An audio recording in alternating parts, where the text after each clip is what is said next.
Hi, this is Dan Sullivan. I'd like to welcome you to the Multiplier Mindset Podcast. So it's a real pleasure today. The episode of the Multiplier Mindset features Kim Butler, and I've known Kim for 2 decades, and she's been just a terrific participant in the Strategic Coach program, but she's also one of our associate coaches, just a terrific coach. She knows the Strategic Coach concepts and tools. But if I had to look at a quality that has always impressed me about Kim is her perseverance. She just has phenomenal perseverance.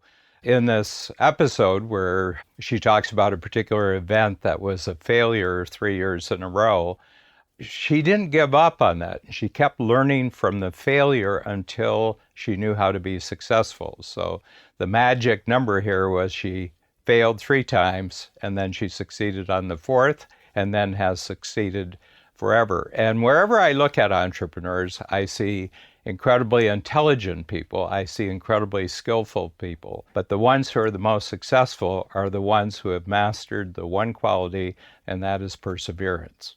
Hello, I'm Kim Butler, and I became an entrepreneur because I don't like to follow the rules, and I prefer to instead create an environment where there's growth all the time and where truth is being told and where results are the focus. And that was way more interesting to me long ago than following rules or developing an environment in what I perceived as kind of a stuck box.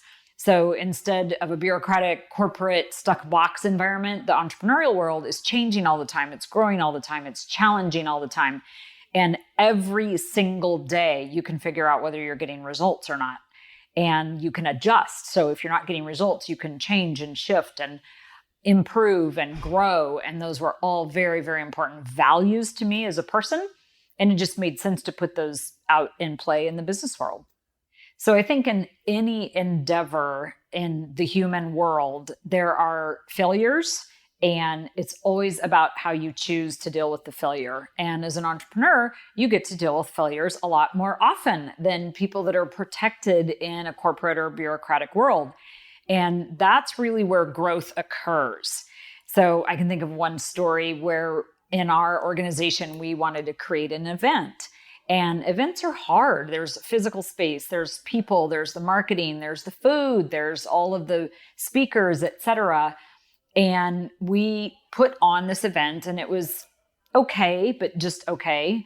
And I remember being like, okay, we did it 1 year, we've got momentum, we've got to do number 2.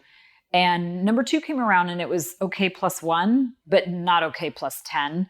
And I thought, that's it. I'm done. I want to quit. This is too hard. This is not my main business. I have all these other awesome things to grow and create value in. And yet, for whatever reason, I was really pulled to continue to work with this event, even though I didn't want to do it. It was too hard. In my mind, it had failed and it wasn't creating the kind of value that I wanted. And yet there was just enough people that said, yeah, that was really helpful. Yeah, that was really great. I really enjoyed it, that I kind of picked up the pieces and went on again. And then the 3rd year it happened again. And I'm like, forget it. I'm not doing this again. It's too hard. And then the 4th year, we finally got over that hump. And so whether it's the typical statistic that you always hear, like new businesses takes 2 or 3 years to get off the ground, I feel like that event now totally has wings. And it's because of a choice of perseverance.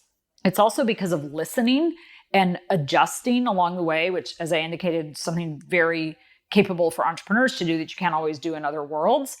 And when you can choose, if you really feel like there's something of value that you want to create and that you're following your heart and you're listening to your community and adjusting because of that, then you have to be able to put up with failure. You have to be able to go through that. And use the word have to, but I'm going to say you'll want to overcome that failure and cross those bridges and hike up that mountain one more time and survive that valley one more time and one more time and one more time until you get past that, because that's where the good is created. Everything is a choice. And it's interesting because a lot of times a choice is A or B. And yet I'm a big believer that you can actually have both. So if A is going forward and B is giving up, then choose both. In other words, choose what parts need to be given up. Choose the parts that you can go ahead and let fail, and create A and B so that the B part makes A better and you can go forward. And when you are following your heart and you are serving and you're listening to your community and you're taking input, it's worth making the choice to survive that valley one more time, to go forward, to learn, to adjust, to make the shifts that are necessary. But that's all a choice. And choice is right here in our minds. And choice can happen that quickly. You can shift your mind or your mindset, if that's an easier word, that quickly. And when you make that shift in your mindset, then you can go after anything you want, as long as you're serving, as long as you're helping people, and as long as you're still listening. And I think having the humble confidence to make a strong choice and include the failures actually makes that choice even better. So Kim uses a great image of that you're in the valley rather than on the hilltop when you're failing, and it's the openness to the experience of failure and treating failure as a very valuable experience that allows you to develop constantly increasing perseverance. Okay, because you begin to realize that in your life, if you're doing new things, probably when you first start doing a new thing, you're going to fail at what you're doing because you don't have the experience yet. You haven't developed the knowledge about what the situation is. You haven't developed the skills of planning for this type of situation. In this case, it was a particular annual event that Kim had, and she was willing to go through the valley of this experience, the failure that takes place in the valley, so that then she could get to the mountaintop. And once she got to the mountaintop, she knew how to repeat this for the rest of her entrepreneurial career. People who look at very successful entrepreneurs don't realize that all of them got to their success by being completely open to the learning and to the constant improvement that comes from failing. And you fail, and then at a certain point, it all comes together, everything clicks, and then you have the formula for success. I've failed many, many times, hundreds of times in different situations in my entrepreneurial career, but I knew if I just stuck with it, there would be success. And Kim's interview is just perfect for illustrating how this works. Well, how do I prepare myself for failure? And I says, you don't prepare yourself for failure, you prepare yourself for a new experience, okay? And you go in with a thought, I'm just going to learn everything there is about this new experience until I get it right.